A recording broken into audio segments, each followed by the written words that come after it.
taxes was waiting around for your taxes to be done, which led to worrying about not getting any money back.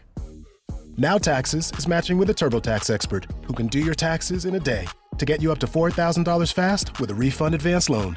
Now this is Taxes. Intuit TurboTax. Get an expert now on TurboTax.com. Expert filing only available with TurboTax Live Full Service. Refund Advance has $0 loan fees and 0% APR. Refund Advance loans may be issued by First Century Bank, N.A. or WebBank. Terms apply. Subject to approval. How did Tolkien take a character, one whose appearance shocked him, and make him a key hero for Lord of the Rings? We'll find out today in our final exploration into the chapter Strider from J.R.R. Tolkien's Fellowship of the Ring. I'm Aaron, your host and guide to Wandering Middle-earth, especially for first-time readers of Tolkien's works. Visit ringspodcast.com to find my free downloadable guides for reading the Silmarillion and other works by J.R.R. Tolkien. Now, let's wander. During this whole chapter, and even the last, Merry has not been involved. When the hobbits came to their rooms at the Prancing Pony, Frodo, Pippin, and Sam decided to go to the common room, and Merry said he would sit quietly for a moment, then go for a walk. So he missed the entire incident of disappearing Frodo. Just as Frodo has decided to join with Aragorn, Merry now bursts back onto the scene. He confirms that the Nazgul are indeed in Bree that very night. It seems that he overheard a spy reporting to a Nazgul, and then he, quote, fell over in the dark night and remembered little more. Nob, the Hobbit helper, finds Merry just in time and brings him back to the inn. But when Merry tries to explain his story, we learn yet another dark thing that Strider knows. Quote, the Black Breath.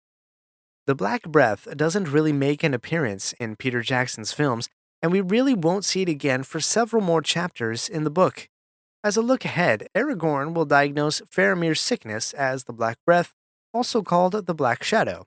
In yet another poem that will reveal the King of Gondor, it is said that the king's hands will be able to heal from the Black Breath, using a special herb called Ethelas. That may not make a lot of sense right now, but we'll see in the next chapter just how important Ethelas and Aragorn's ability to heal with it will be for Frodo. Before we close out this chapter-length introduction to Strider, we have two more insights into Strider, now revealed as Aragorn, that we need to explore. The first is a new word that pops up near the end of the chapter, and it connects directly to Aragorn. Here's a few lines, all said by Aragorn, all from the final pages of this chapter. See if you can spot the repeated word. Quote, but do not give up hope. Let us hope to hold the fort till morning. I hope so. Yes, the word is hope. The idea of hope is a major theme in all the Lord of the Rings and even beyond. And this idea is closely connected with Aragorn. When Aragorn was just a child, his mother brought him to Rivendell to be raised. Elrond, in an attempt to obscure the boy's true name and lineage from the enemy, called him Estel, meaning hope. At their last meeting, his mother said this to him, Onini Esteledain, u Cheben Estelanim. Now, if you're up on your Elvish, you might recognize those words from the film, when Elrond brings the sword Anduril to Aragorn at Dunhauer before the Battle of Pelennor Fields.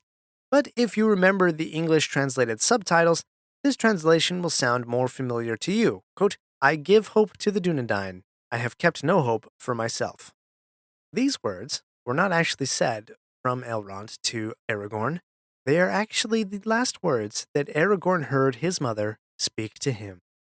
Next time you watch the film, see if you can count how many times Aragorn encourages others to hope. You may be surprised.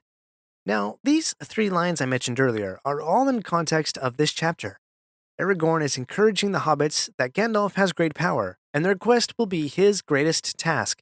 He hopes that he and the hobbits can hold the fort and that their decoys in the bedrooms will be enough to throw the Black Riders off their trail. I actually think it's pretty crazy that those decoys are just on the other side of the door in the bedrooms, while Aragorn and the hobbits are sleeping in the parlor with Strider's feet up against the closed door. Pretty crazy. And lastly, he hopes that the tale of Frodo's vanishing trick will be told in Bree for 100 years or more. This last line is a little odd to me. Why would Aragorn hope that Frodo's accidental disappearance is told in Bree? For me, it's the time span, that it will be told for 100 years, meaning that Bree will have survived the shadow from the east, and its residents still live to tell the tale of the vanishing, crazy Mr. Underhill. That should round us out for wandering the chapter Strider in Fellowship of the Ring. If you would like to wander farther, please grab my free chapter guide at ringspodcast.com/Strider. Strider, the seeming rascal, is revealed to be Aragorn. Various poems and themes reveal this, from the poem in Gandalf's letter to the theme of hope. Other major events have been foreshadowed: an encounter on Weathertop, Gandalf's greatest task, healing from the Black Breath, reforging of the sword, and the return of the king. While you may criticize this chapter as yet another talking scene where not much happens, you may be right if this were a film. Hence why Peter Jackson's films greatly reduced this chapter to a handful of lines said at various other points. But when you look at this chapter as a part of a work of literature, there are a lot of layers of meaning happening. Things are not as they seem, from men to hobbits and innkeepers. Major themes are introduced. Strider takes on a much more critical role than a simple wilderness guide. I am amazed how Tolkien can say, quote, "Strider sitting in the corner at the inn was a shock, and I had no more idea who he was than had Frodo." And yet he was able to take that shocking discovery of Strider and, in a single chapter, mold the character into the lost king of Arnor and Gondor, the heir of Isildur who claimed the One Ring, complete with a broken sword, and then weave in several other Aragorn-centric themes as well: healing from the Black Breath, hope, and the eventual return of the king. I simply find it inspiring. Thank you to this episode's executive producer, The Old One. If you would like to support the Lore of the Rings podcast, visit ringspodcast.com/member. If you found today's wandering of Middle-earth to be inspiring, please share this episode with a friend. Lastly, if you would like to connect with me, I am most active on Threads. Find a link to my profile at ringspodcast.com and tap the @ symbol near the top. And thank you for wandering Middle-earth with me today. Hello, my name is Jorge Gaviria, and I'm the founder of Macienda. We partner with farmers in Mexico to bring heirloom corn products to every kitchen.